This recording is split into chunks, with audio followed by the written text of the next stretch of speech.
952 books he's written. It's called The 21 Irrefutable Laws of Leadership. The third law in the 21 Irrefutable Laws of Leadership is the law of lid.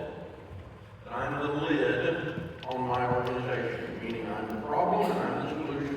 So as I grow is the only opportunity for my success to grow, my family to grow, my children to grow. As I grow and get better incrementally, this place can grow and get better incrementally.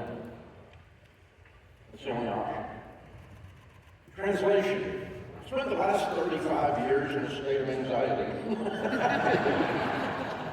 Because I'm constantly doing something brand new that I've never done before. I'm constantly walking out on the edge. I'm constantly scared. First time I sat down in a coaching session, I knew this much more than the broke people sitting in front of me. But I didn't know this much more. I'm scared. I'm terrified. Not having a panic attack. Not debilitating, but just unsure. Fear. Anybody ever felt that? Say yeah. Yeah. How many of you are brand new coaches? How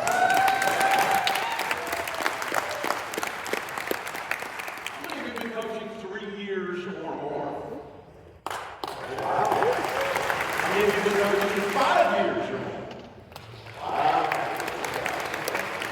We've got a vast experience in here, vast range of experience from never done it hardly. I've been doing it a long time, and I've got other new challenges. Because as soon as you get good at something, God gives you something new to do, right? You know, the problem with working at Ramsey is as soon as you're very accomplished, we give you more to do. It's not like you get to a stage, they're good, give them 6 more, let's see if we can crush them with the workload, yes. Right? It's the process that we human beings use. We recognize talent, and we add to it. When you're faithful with the little things, you're given more to manage. And what is little today, yesterday was really big. First time I drove a car. First time I did whatever, right? First time I drove a car was hilarious. My dad, I grew up in Hillbilly, and he said he thought it'd be funny to just have me move the car. I was 12. And so nobody told me that the accelerator was to be used gradually. So when I got in, I stepped on the gas in reverse, and I pretty much cleaned all the gravel out of the driveway. First time. First time you do something, you're terrified. And once you've done it a while, it's now a little thing. But the next thing God gives you. So everyone in here's got a next thing, whether it's a brand new counselor, brand new coach, somebody's been doing it a long time and trying to scale up and grow. Everybody's got a next thing. And with that next thing, you get to live what I was talking about. I've lived in this perpetual state of uncertainty / fear / modern day, or as we use anxiety, but it's over years, right? I'm anxious. Everybody's anxious. Oh, geez. Turn your phone off then, right? Turn the TV off, really, seriously. So, here's what's interesting. In Joshua, God said, "Have I not commanded you? Be strong. Be courageous. Do not be afraid.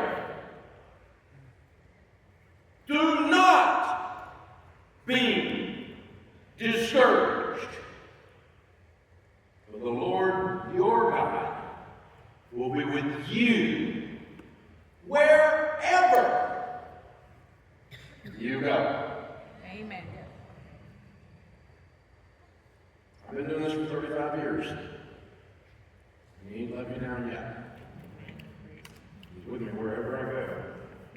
Even when I don't feel confident, even when I'm facing fear. They say courage is fear that says prayers. One of the guys said years ago, and I've heard it, you've heard it your whole life too, fear actually stands for false evidence appearing. Fear never goes away. It doesn't matter how much revenue you get. It doesn't matter. Some people get from wealth only the fear of losing it. Fear never leaves in some form, not necessarily debilitating fear I'm talking about, but just this knowing thing that I might be a little off. I don't feel completely 100% sure. No matter where you get to, you're given a new thing to do, and you'll have that feeling. So we're going to talk about being courageous. Because God commanded it. It's a command. It wasn't like an option. It wasn't like an encouragement. It was a command. Have I not commanded you? Pretty strong. Now, as we get started on this, I do need to give you a caveat that if you're in here because you're a person who collects certificates,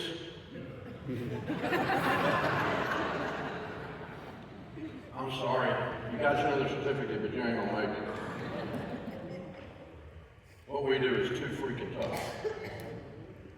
What we do is too hard, too messy, and sometimes too scary. And you ain't got it. You ain't got the chops if you're just a certificate collector. If you're in here and the only thing you're looking for is to get rich and make money, you won't make it. To do what you folks do at scale and what I've done at scale for a very, very long time, and to do it, to sit in people's lives, kneecap to kneecap, in their biggest mess and lift them out of that, requires a nobility of calling. Not just, I'm in it for the money or I'm in it for the certificate. Now, I'm pretty sure no one came to this that it's just one of those things, but just in case you snuck in. Just to let you know, you're not going to make it. We're not going to have to run you off. It's just too tough. Life will run you off. You're probably here because God put this on your heart. You're probably here because you personally experienced His information about money transforming your life at a time when you were terrified, scared, overwhelmed, and felt shame and condemnation from the stupid things you had done, and you went, I don't want to live like this anymore. And so most of you are what Larry Crabb calls, what I am as well, a wounded healer. Buddy of mine says, I don't trust somebody to walk with a limp. The only thing they know how to do is strut, then we got a problem.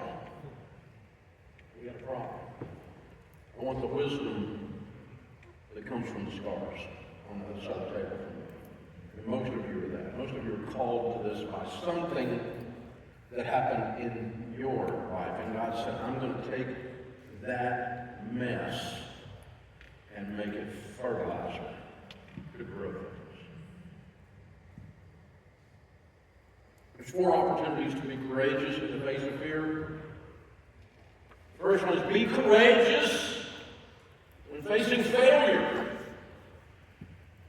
This one's my favorite.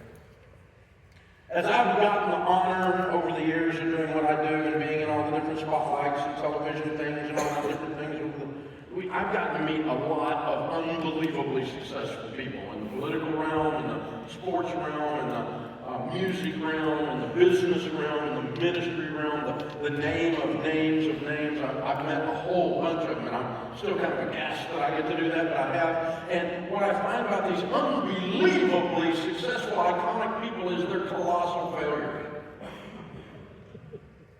Basically, the difference in them and me or you is they just failed more, faster, and adjusted their sails and caught the wind every time from the failure. Success, it turns out, the gleaming mountain of success I have discovered is really not a gleaming mountain at all. It's actually a pile of my failures, and I'm standing on them. All the stupid bad things I have done, and I never will do again because they left a mark. I'm standing on them. So one less thing I got to do now because I've done that one. One less dumb thing I can do that hurts because that one's behind me. Because I don't mind doing something stupid. What I do mind is doing it twice. Because then I'm laying under it rather than standing on it. Success is a pile of failure. Rejoice in your suffering, the Bible says, because suffering produces perseverance. And perseverance, character. Character. Hope. And hope does not disappoint, does not put us to shame.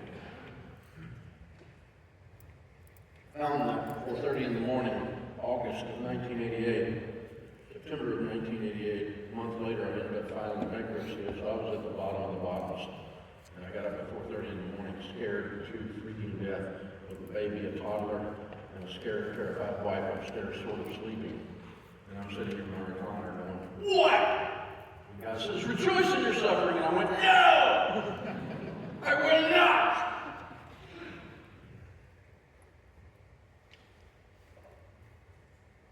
Suffering. Could we say it makes you tough? In the land of wusses? In the middle of the wussification of America? That your suffering has made you tough and so you stand out? Because you actually have some strength. Perseverance is toughness, isn't it? It's a callous. Your hand suffered when it was doing the work, and so it got a tough place on it. Dead skin, callous, toughness. You tell somebody doing something with a hand, shake their hands. The person does something with their hands. See, most people that don't build something in their lives of quality and distance and sustainability interpret failure and rejection as failure and failure as permanent. It's not. It's the path to success. And if failure is how you find success, more failure is how you find more success. More rejection is how you find more success. So, here's the thing. If you do one counseling session, you have a 100% problem. If you've done one counseling session in your whole life, and your entire career is based on the results of that one, you have a problem. Because those fools, those people you were counseling, have the opportunity to leave you and go do the same stupid stuff that caused them to see you in the first place.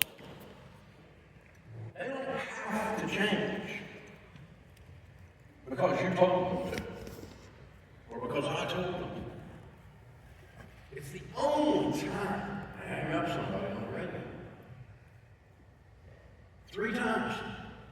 3 times you come back at me and argue with me about the result, about the advice I'm giving you that you called to get. And at that point, I realized what the problem is. And I need to move on to someone that I can actually help, because you ain't going to be helped. You're not ready. You're still arguing. I'm not going to argue with you. I need to argue with you. But if you don't do a whole bunch of numbers, if that's your only one, you've got a 100% failure rate and 0 success.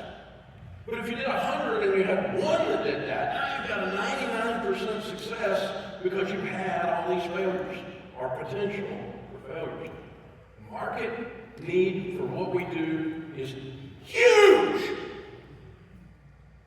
Me and Jenny Craig have got a big job.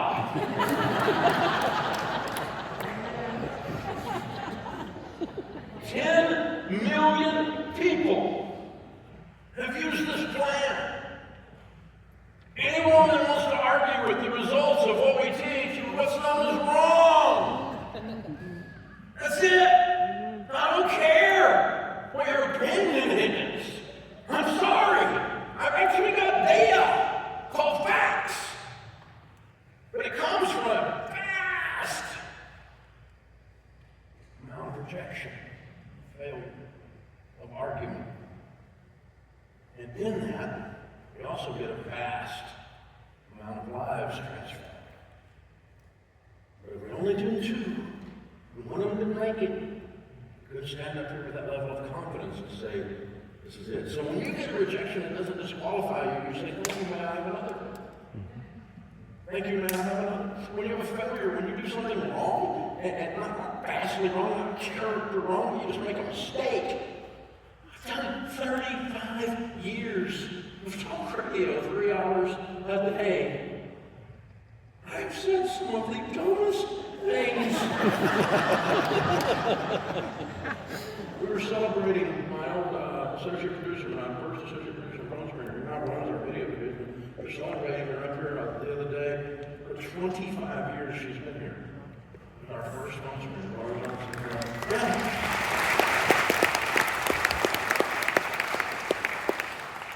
Our producer who runs everything Ramsey Network is her boss, and was her boss back then. He was the producer of the radio show back when we first started. The two of them decided the way to celebrate Laura's 25th was to make fun of me. So they're telling stories of things I have said and done on the air. I have a knack for using the exact wrong metaphor accidentally. Like the woman who called and her husband drowned. And I'm helping her work out what to do with the life insurance. And it's a long call. And I kind of somewhere in the back forget how we started the call, but I knew, but I've been, and I'm like, yeah, I know, you just got to keep your head above water.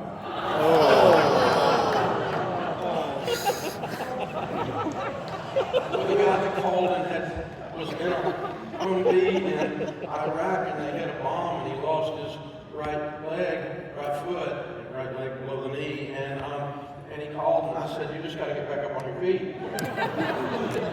On the air in front of millions of people, I said, people are driving off the road, they're laughing so hard. Thinking maybe I'm this stupid or I did it on purpose, they're not sure which.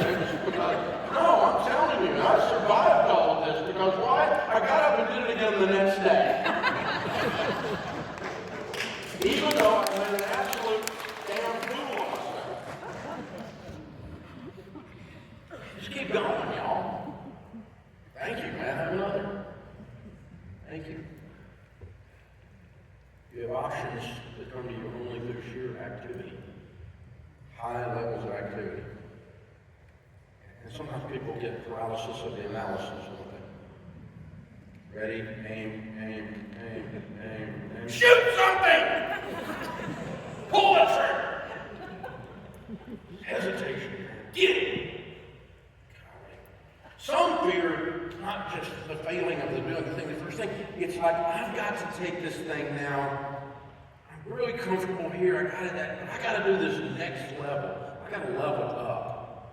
And man, that scares the death. No, man, everything's digital now. We have one guy that works here, and his whole job is to fix the computers and phones I break. Stephen broke again. I know, Dave. Let me log in and see what you did. And I'm the CEO. And 465 of the 1,100 people are in tech. I have no idea what they do. Actually, I do, but it's disconcerting and fear-inducing to go to the next level and go to a place you've never been before. When I started this whole thing, Al Gore hadn't even invented the internet yet. It's constantly disconcerting to move to the next level. It's hard. Never done this before. Probably a sign you need to do it. Apparently, you've noticed it, it's sitting in front of you, and God's kind of going, let's go, boy. So how do you overcome fear in this situation? Sheer activity. Cultivate the courage to act, to keep going. And we're getting ready. Shoot it! You just need to get in front of people. Don't discuss it. George Patton said a good plan violently executed now is better than a perfect plan next week. I'm 100% sure that 90% of the ideas I have had and other geniuses that work here have had over the last 35 years were absolutely horrible. 90% of the ideas generated at Ramsey inside this building suck. We have survived them. Everything you know us for, everything America and the world recognizes this brand for, was about 10% of our ideas. And at the time you have an idea, on your morning walk or your shower or your cup of coffee on the back porch, at the time you have an idea, have you noticed that they're all genius? But then when you look back, you go, God, I'm stupid. How in the world did I think that was going to work? We've survived 90% of our ideas with sheer activity and knowing more ideas and not quitting and executing on the next idea has enabled us to discover the 10% of the ideas that brought us here, on top of this hill. That's where it came from. It's how success happens. It turns out that you learn by doing. You can't do by learning. I'm glad you're here to learn, and that's good, but now go do. About 5 years ago, my wife decided that we were going to learn how to play golf. It's troubling, but I'm obsessed with it, and I'm going to learn to play golf. So we play a lot and have had a lot of lessons, but we travel all over the world, and we've been sitting at these wonderful resorts where I'm getting ready to speak in some of the finest golf courses in the world. I'm sure you said it's ridiculous that we're sitting here. It's like having a Ferrari in the driveway and not having a driver's license. We need to learn how to do this. Okay, so we'll learn how to do it. Now I'm old enough, maybe I can not throw my clubs in the lake. Okay. Maybe now I cannot be completely obsessed with this, and I don't have little children who walk around that I will abandon for hours on end every weekend to go chase a live ball. There's nobody there but the dogs, so I can go do it. Okay. So, but boy, you can watch professional golfers all day long, and it qualifies you to go play golf. Absolutely zero. Has absolutely no effect, except to shame the fact that when you do go play golf, that you don't look anything like them. That's the only information that you actually get. You actually have to learn by doing, not by watching, not by learning. You can watch videos all day on a swing, but you have to actually swing. You have to actually stand in front of the ball and swing the club. You have to actually do it. You can talk and talk and talk and talk and learn and learn and learn and learn and learn.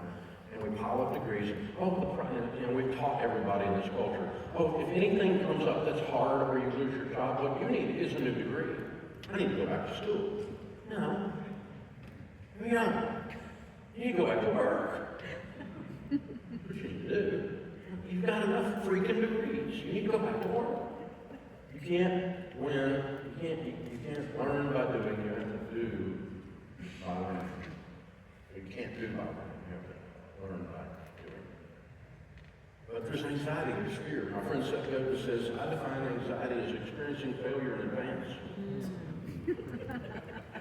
Winston Churchill said success has been defined as the ability to go from failure to failure without loss of enthusiasm. My oldest daughter, Denise, married an incredible young man. He has become an incredible husband and father to 3 of my grandkids. Loves God, loves my daughter, loves my grandbabies.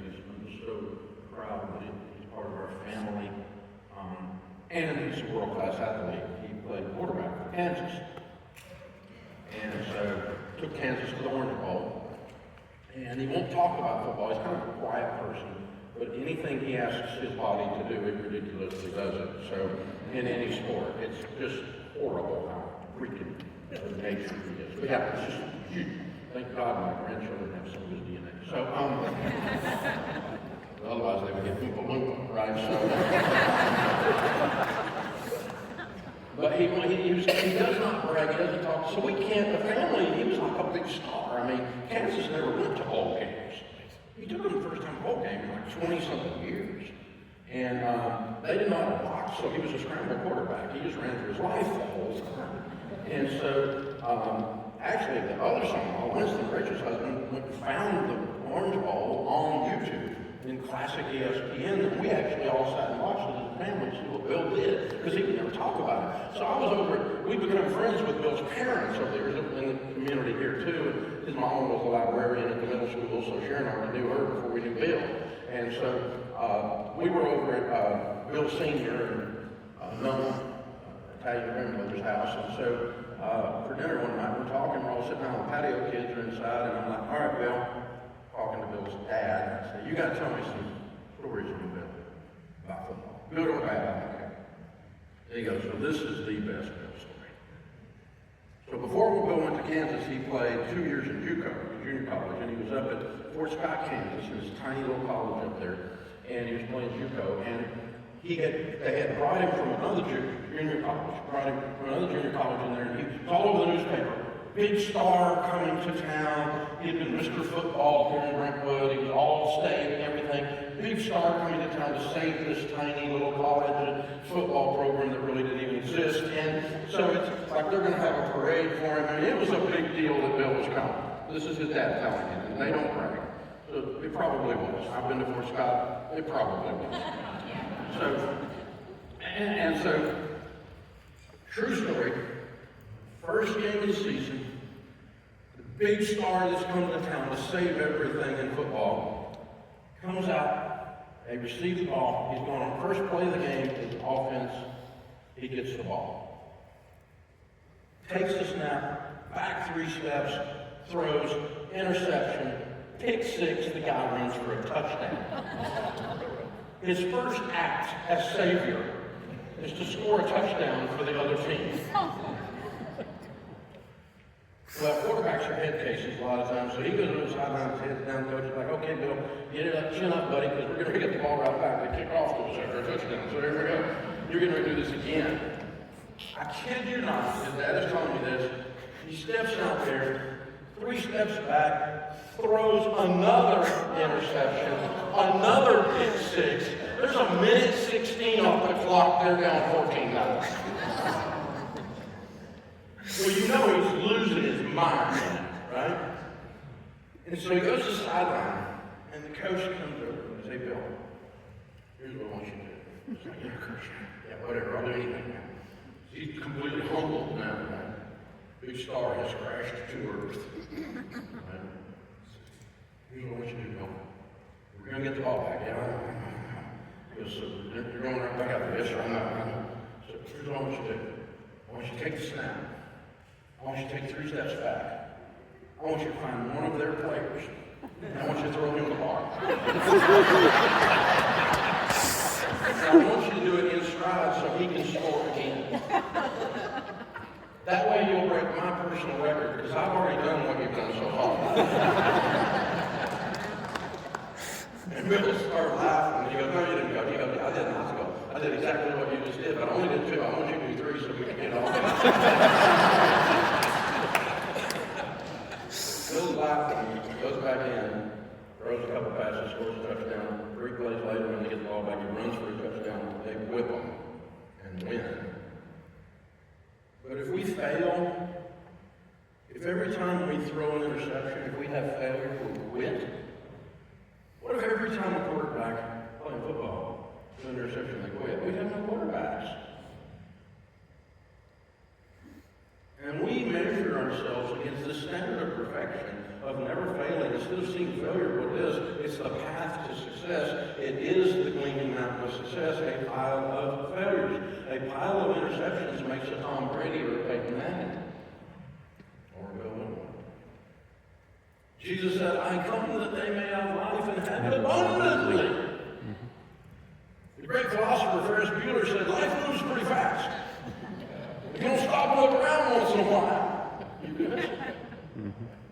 Like y'all just missed that. William Wallace says, every man dies, but not every man really lives.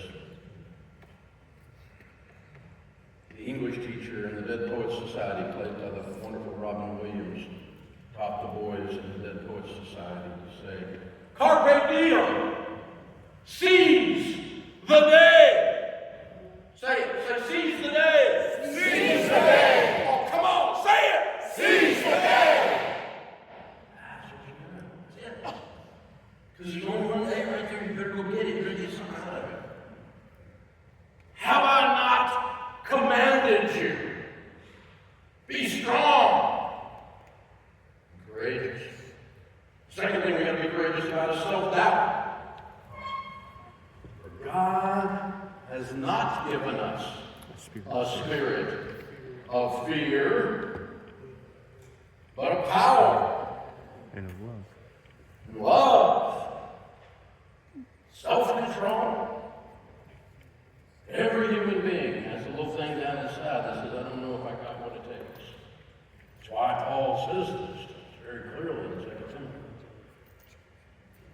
I didn't give us spirit of fear. That thing down inside of us is self-doubt. It's not born in heaven. Your heavenly Father doesn't look at you that way. There's two root causes of self-doubt. One is just simple inexperience. I've never done it before, and so I don't know how to do it, and so it's a little scary. That's kind of wisdom in a sense, but it should not be paralyzing. I need to be careful because I've never done it before. I don't need to step on the gas and all the gravel out of the driveway, right? I need to learn something. If I've never done it before, I should learn some of the steps to do it, but it doesn't keep you from doing it.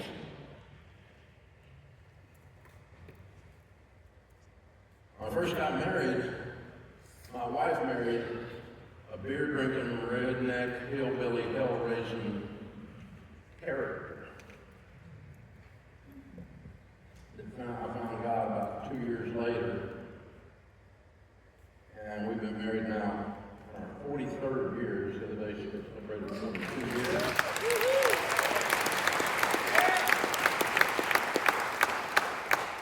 And there's only one reason that woman, if she was sane, would still be there, is if she's not still married to the guy that she originally married. He's got the same name and the same DNA, but he's not the same guy. He's not arrived. You can ask her. But I'm a whole lot further down the path than I used to be. My kids we got the 8th grandbaby the other day, and my kids are like, they're seeing like, I had the two little boys over last night to spend the night with us, and one of them had fallen in the driveway and busted his head open. They're resilient, they live through it. Oh, Dave, I busted my head. Yeah, you did, man. I cried a lot. I would have too. Where's the ice cream? Okay. My kids see me with grandkids, and they're like, who are you? I don't know how great grandkids are going to be. I'd have been nicer to their parents. I would have. I'm not saying that I was. I was doing the work. He had a lot more work to do. He's doing the work. Be courageous. Can I really do this? You don't know until you try. People think I'm credible. Some will, some won't. We're not taking a poll. If you worry what the masses think, you'll figure out that the end is silent.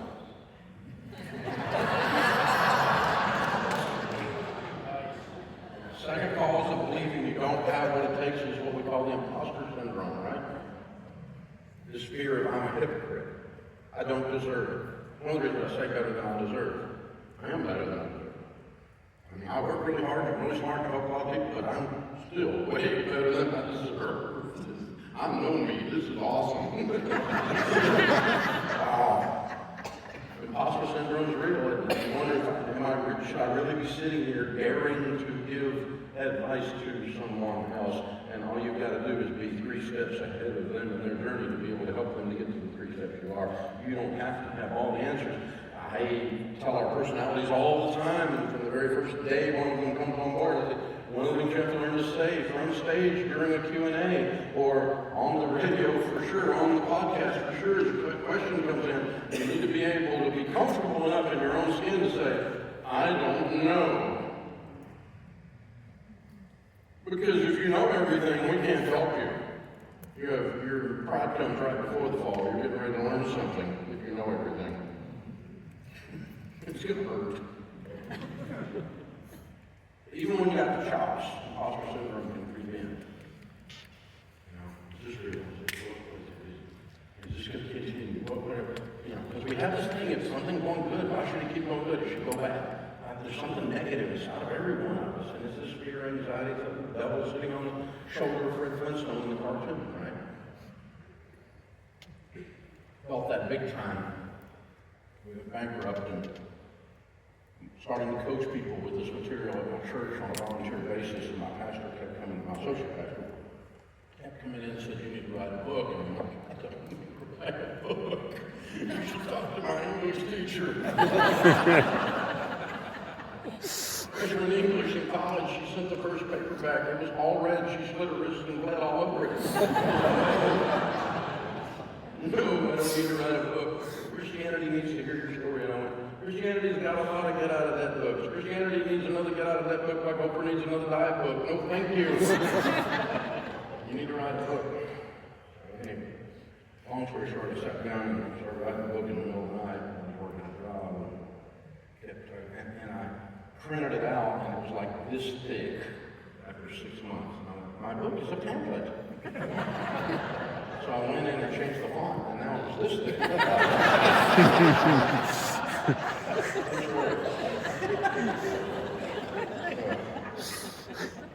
And I was so scared because, like my buddy told me, I went and told him I was going to start a radio show, telling people how to get out of debt, how to handle money God's ways. And he goes, why would anybody listen to you about money? You file bankruptcy. Well, you're a freaking encourager, right? I did it anyway. I kind of felt the same way about this. Why would anybody read this book? And nobody cared who Dave Ramsey was. Nobody knew who Dave Ramsey was. And if they didn't know who he was, they definitely wouldn't have cared what he had to say about money. And so everything in the first book was not written on any kind of authority except God's. This is what God says about money. And this is what Grandma says about money. God and Grandma. God's and Grandma's ways of handling money. It's now called common sense, and it's so rare that if you have it, it's like having a superpower, right? You all know the story. If you have it, it's like having a superpower to hand to your customer, your client, the person in front of you that needs some common sense. And so I went around for a long time going, I don't know anything. God, Grandma does. God, Grandma does. Because I didn't think I was worthy, and I wasn't really worthy at the time. And I'm not any of that much more worthy now, except that I've got all these years of experience and all these huge numbers. That stuff works. It's all it is. I didn't count on my own ability. I had to follow my calling. And I wasn't doing it for money. I wasn't doing those for $12. I'm selling my trunk and car. The King of the universe has to commission you for a calling. This is stuff. Be courageous. Number 3, be courageous when you're facing the critics. If you don't have any critics, by the way, you're not doing anything. I got a lot of them. My team loves this. I'm going to be doing this Monday morning in staff meeting too. We read fan mail, but we also read these things. This is from a recent Wall Street Journal article. An article in the Wall Street freaking Journal. Mandy Phillips, residential loan originator, takes issue with Ramsey's advice to only obtain a home loan if they got a 15-year fixed rate mortgage with a down payment of at least 10%. Few young buyers can pay the large monthly bills, shorter-term loans. That may have worked years ago in the 80s and 90s, but that's not something that's achievable for the average American, says Mandy Phillips, 26-year-old residential loan originator. Another quote from the article, what Dave Ramsey really misses is any kind of social context.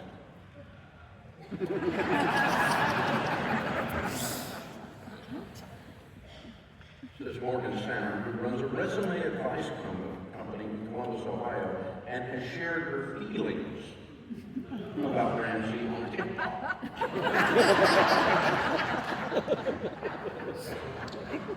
These come from X, formerly known as Twitter. I love these yet. Katie says, Dave Ramsey looks like a bald yet financially secure panda.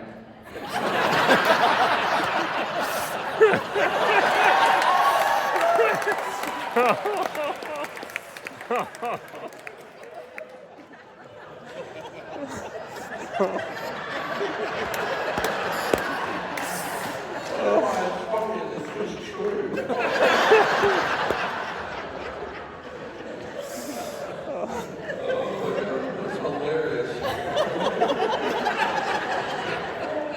Dave Ramsey is an arrogant blowhard that knows nothing about money, Tim says. Christian says, if you're poor or middle class, Dave Ramsey provides the worst financial advice. Highest rate is a good thing. That can be a good thing, too. Lola says, you are misogynist trash. Please evaporate. You smell like cheese grits.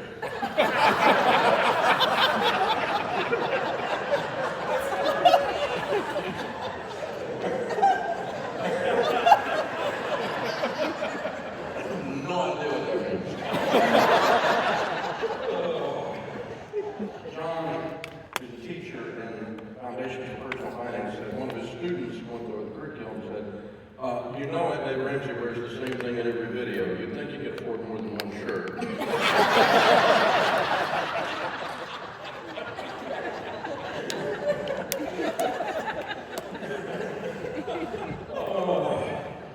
Jesus said, a prophet is not without honor, except in his own town, among his own relatives, and in his own home.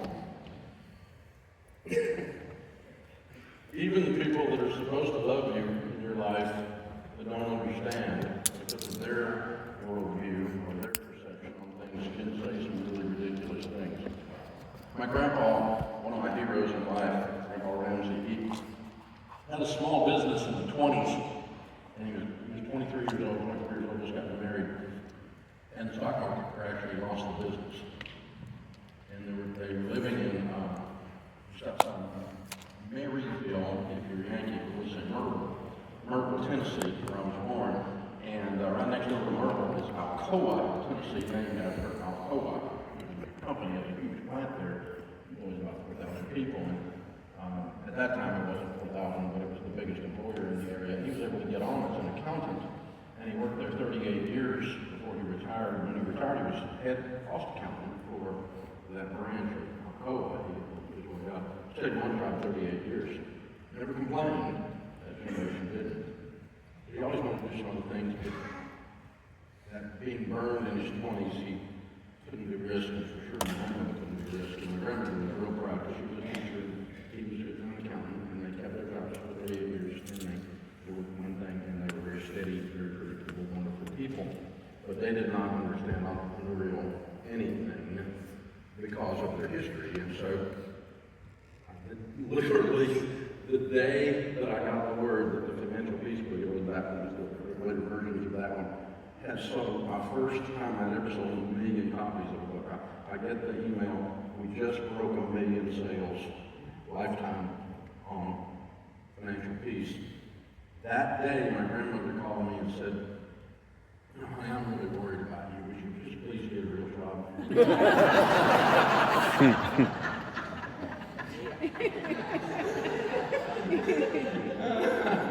I told her I would work on that. And that didn't wound me, but what if she had said that when I was insecure? And when I wasn't ready to go? Well, then literally, I'm like 1 million copies, and I'm like, granted, that's sweet, but it's sweet, but I love you, but no. And so I didn't argue with her on any point. I knew where she was coming from. But when you drop a pebble in the water and the rings go out, the people that are the closest to you are the ones that can wound you the most when they come at you. Somebody way out there in the rings, it doesn't matter. Like, I get hate mail from some guy in North Alabama, and he has 36 people in his church, and he's angry because we don't use the King James Version, and they use a different version. Everyone knows the King James and Jesus were friends. Unless you actually learn about who King James was and how he lived his life. But anyway, okay. We're just that church won't be teaching that to you. Oh well, I can't fix that. So apparently that's not my problem to fix. So you don't get a vote when you're out there on the outer rings. You're just humans. If you keep it in perspective anyway, then that comes from out there. You allow that stuff out there to you're going to be really damaged on the ones that are close to us. Or there's a problem or a disagreement or whatever. Dr. John Brony says, you decide who gets a vote. And I decide who gets a vote. By the way, it's pretty much me, Sharon. None of y'all. Sorry, you get a vote. I love you. I'll take your customer feedback. When we get a vote on whether or not you don't have the strength, you don't have the ability to just go on. If you did, I'd be gone a long time ago. Take criticism as a sign you're doing something right, and then you're doing enough volume of it. Reference number 1, increase your level of failure. Aristotle said there's only one way to avoid criticism: do nothing, say nothing, and be nothing. My friend Max Mercado was here speaking for Devo on the show one day, and was in the middle of all that. Y'all remember the thing happened like this disease thing back in the 20s, and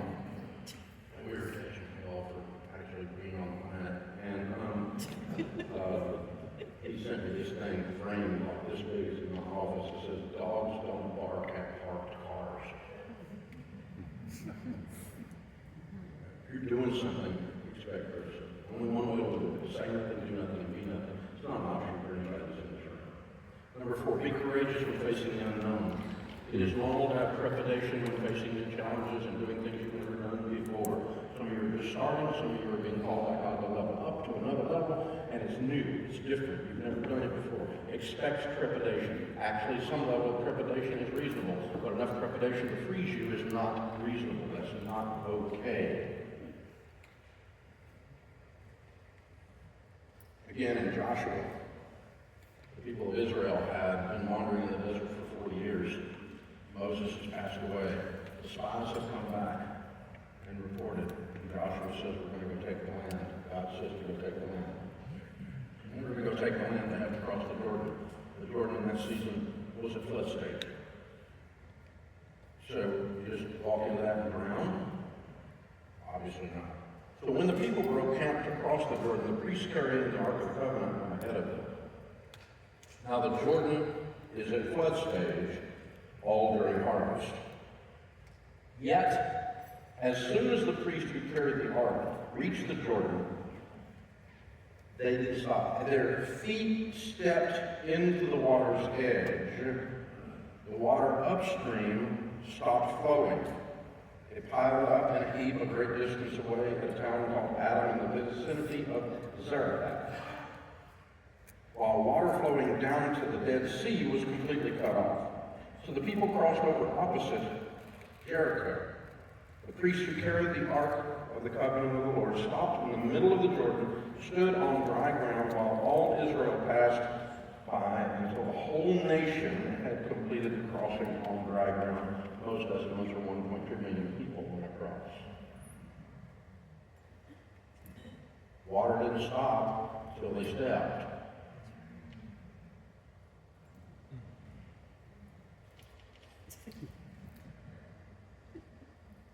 Get it? Yes. Take the step. They didn't dive in and hope they could swim. They stepped. Jim Collins says that when you're doing a business idea or anything new in life, don't fire all of your ammunition when you don't even know if you're in range. Use musket ball. Don't fire cannonballs, shoot musket balls. Little shots until you can see if you can hit the ship over there with a musket, and that establishes range and wind and windage. Then use the gunpowder and the big shot and the cannonballs. But only after you've established range, windage, and are you going to make a hit. You hear those musket balls clicking over there, you know they're going to be followed by a cannonball. That's how warfare is done. With schooners that were wooden with cannons on board. They didn't just pull up and fire cannons like in Pirates of the Caribbean or something. It was like they're sailing and not real fast, they're not taking their time, there's a lot of drama. Okay, shoot the musket, click, fire! Step is the musket. Standing in the middle, holding the whole thing back, is the cannonball. Got it? You don't run out into the middle. That's not what we're going to do. And you're going to fail all along the way, so just be ready to do that. This is my prayer journal, my goal journal from 1993. July of 93, I'm working in my living room. It was not an office, it was just me at my car table. I was praying in the morning. And I had found this thing called Debtors Anonymous. It's a 12-step program for getting out of debt for people that are in extreme situations. You're not supposed to attend an AA meeting unless you're invited and are an addict. But I talked to a guy that was in that group, he'd been in that group a long time, into asking the group if I could attend one meeting and just listen to them and ask them a few questions about how, because I wanted to see how it works, because their success level was amazing. AA's success level was amazing. Better success level almost any rehab program. So I came away from that going, we need one of those for the financial world. It's not extreme that are anonymous, but we need a group because power happens around the table. Power happens in a small group. So people loving each other, putting each other in trouble. And so I wrote down that morning, how does God wish to do this mission through me? Number one, products, financial people, VHS videos. Okay. Cassette audio. Paper newsletter, I need to do a book on crisis. I need to do software, floppy disk. And number 2 was the high-touch support group concept that's a combination of seminar and counseling. That's the day what we call Financial Peace University was born. 1993 on that page at the time. And then the next several pages are what I'm going to do in July, August, September, October. The following April, we launched the first class with a bad suit and overhead projector. I wrote that down in July. It was called Life After Death until the following September. 14 months after I wrote that down, it became called Financial Peace University. You guys know all of that story, right? So I had a friend of mine that was teaching. He wanted to be a motivational speaker at the time, and he was horrible. But I didn't want to be a dream killer, so me and 3 other people went, and he actually sold, I think, 6 tickets. So there was like 10 people in the room. It was a big deal. It was like pretty much doing a thing in this right? So anyway, and he had these things, and he had a breakout. We have to do a breakout, a discussion, and he's going to make us write it down because he was so bad, it was so cheesy.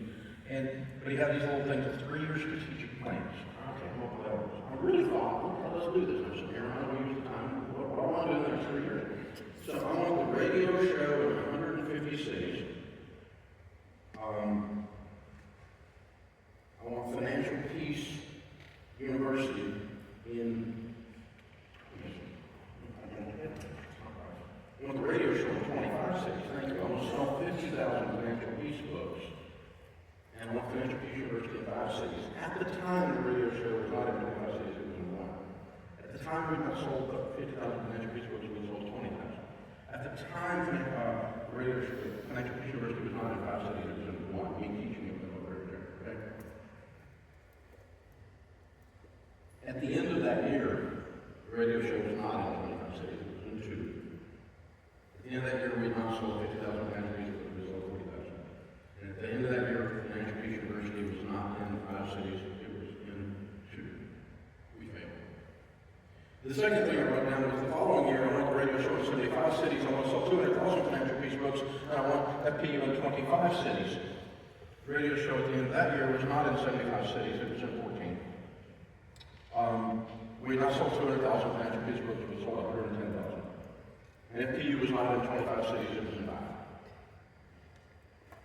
I need to keep going. Every year, what I wrote down, I failed. But I took steps towards achieving that goal, and those steps brought me to where now Financial Peace University has become 50,000 churches to 10 million people. The Financial Peace book has now sold 3.7 million copies. Radio shows the second largest talk radio show in America, 680 stations and 10 million listeners weekly. So I failed, right? Missed my goals. Came up short. Every one of those I missed. I just kept going anyway. This is how it works out. And when you come up short, you go, golly, I gotta get with it. I missed it. I'm a failure. So I gotta do more failure. I gotta do more failure. I gotta do more failure. I gotta keep moving. Because God told me to do this. This stuff matters. This stuff matters. Have I not commanded you? Be strong and courageous. Do not be afraid. Do not be discouraged. For the Lord, your God, will be with you wherever